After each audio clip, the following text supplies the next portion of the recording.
On ne peut pas traiter le sujet des achats compulsifs et la frénésie des acheteurs sans faire référence aux comportements ayant rapport à l'argent. Il existe un nombre important de personnes dont ce rapport rend la vie difficile. Des dépenseurs frénétiques, des avares, des économes rigoureux, des jouisseurs. Aux États-Unis, les achats compulsifs sont à l'origine d'un nouveau concept concernant les acheteurs pathologiques, le buying spree, phénomène de plus en plus amplifié avec le développement des ventes par correspondance et des achats sur Internet. On décrit plusieurs types d'acheteurs en fonction d'un rapport plus ou moins normal aux achats. On prend en compte 4 dimensions.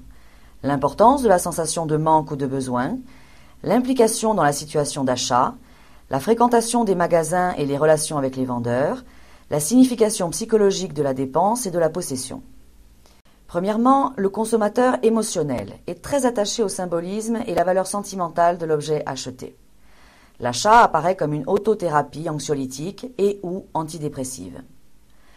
Deuxièmement, le consommateur impulsif est envahi par un désir soudain et spontané d'acheter. L'acheteur présente un fort sentiment de culpabilité après l'acte et les dépenses engagées.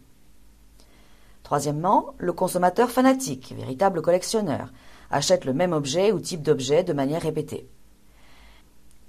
Quatrièmement, l'acheteur compulsif accomplit son acte comme une manière de lutte contre des tensions internes, des angoisses incontrôlables. Il éprouve souvent un fort sentiment de frustration en cas d'empêchement, contrainte de prix, familiale. La classification de McElroy est intéressante. Premièrement, pensée envahissante et gênante concernant les achats ou comportements d'achat inadaptés ou impulsion d'achat correspondant à au moins une des propositions suivantes.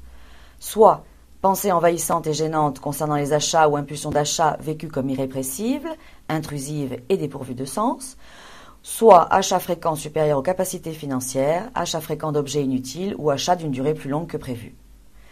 Deuxièmement, les pensées, les impulsions ou le comportement provoquent une gêne marquée, font perdre du temps ou perturbent sensiblement le fonctionnement social ou les loisirs.